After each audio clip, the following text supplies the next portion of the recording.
Hello, everybody, and welcome to episode 5 of the Teacher Development Podcast. In every episode, we will break down a lesson plan for primary level students.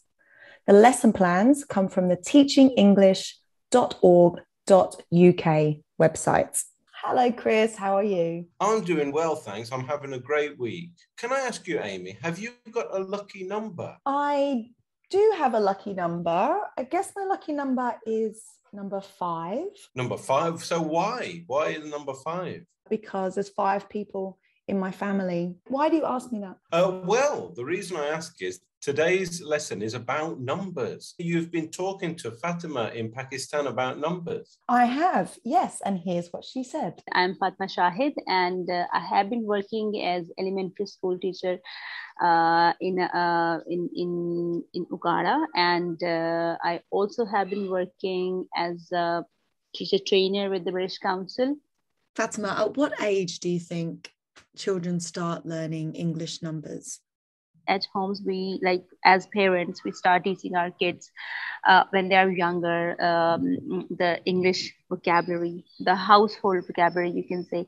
And at the same time, we start teaching them, like, this is 1, 2, 3, 4, 5, 6. When they're at school, they can count, but before that, they have a concept of numbers at home, and it's easy for them to learn the numbers as compared to the alphabets. Do you think that learning numbers is a useful topic to learn? Yes, of course. Learning numbers is one of the most important topics for the children.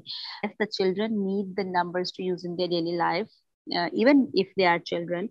For example, they need the numbers for counting the money. They need the numbers for the TV channels, for time, for the page numbers when the teacher is giving instructions in the classroom. Okay, yes, let's open the page number, this. So they need the numbers for that as well. I asked Fatima about when she teaches speaking skills and if there are any challenges that the students face. Oh, yes.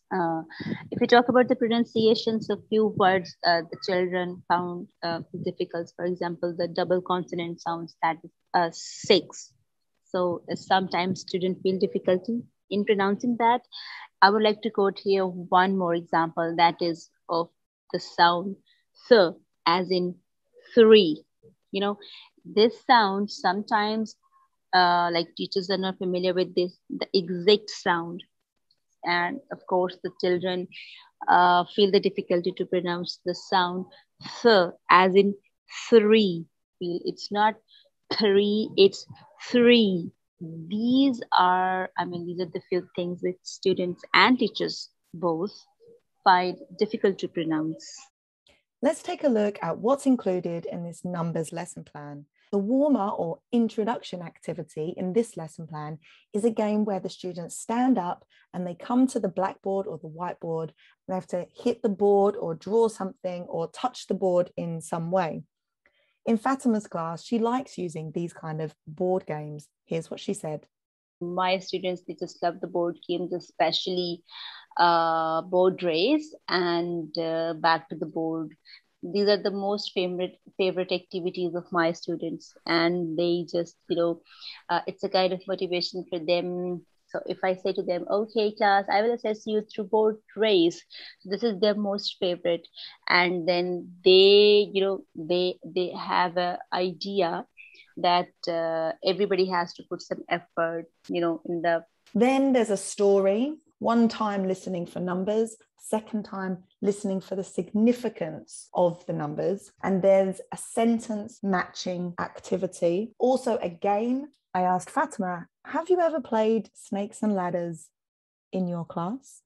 Oh, yes, that is something very interesting. And, as we have, in Asia, we call it Ludo. Game is very popular. This can be, this can be done with the learners, like everybody sitting on the table, and like 4 people, there will be a dice and they have to, count the numbers. Then you will, if the dice say 2, so they will just count it and they will just reach at number 21 or 22. They will say it. So in this way, they can revise the numbers, they can learn the numbers, and can have the concept of addition and subtraction with the help of, numbers. So this is something very, very interesting, and the teachers can easily do with the younger students as well. Chris, how can you play Snakes and Ladders if you don't have some of the resources in your class?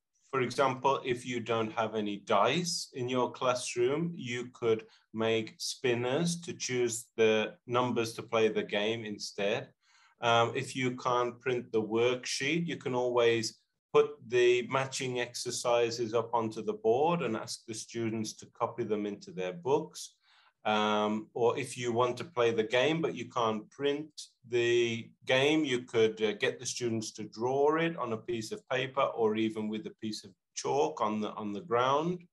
And are there some other games that you could substitute instead of the Snakes and Ladders game? The game just practices the numbers 1 to 30. So you can choose any game which practices low numbers and substitute that in. Great. So for example, bingo. Yes, you could use that. No reason why not.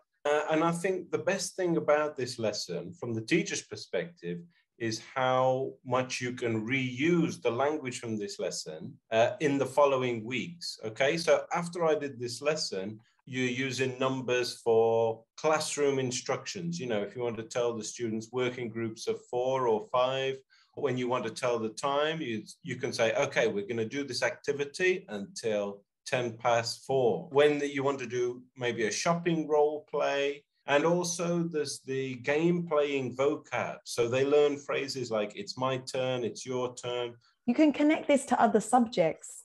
This is why numbers is such a useful topic, because you can connect it to your mathematics subject and do some of those activities. You can use it for geography and do an activity for measurements, possibly use it for history and do an activity for dates. I have a question for the listeners. Can you think of any more games or topics where numbers would be useful? Yes, please use the comment section and tell us other ways you could use numbers in your English classes. The lesson plans come from the teachingenglish.org.uk website. In the next episode of the podcast, we're going to be talking about monkeys. So I hope you'll join us then. Goodbye for now. See you next time.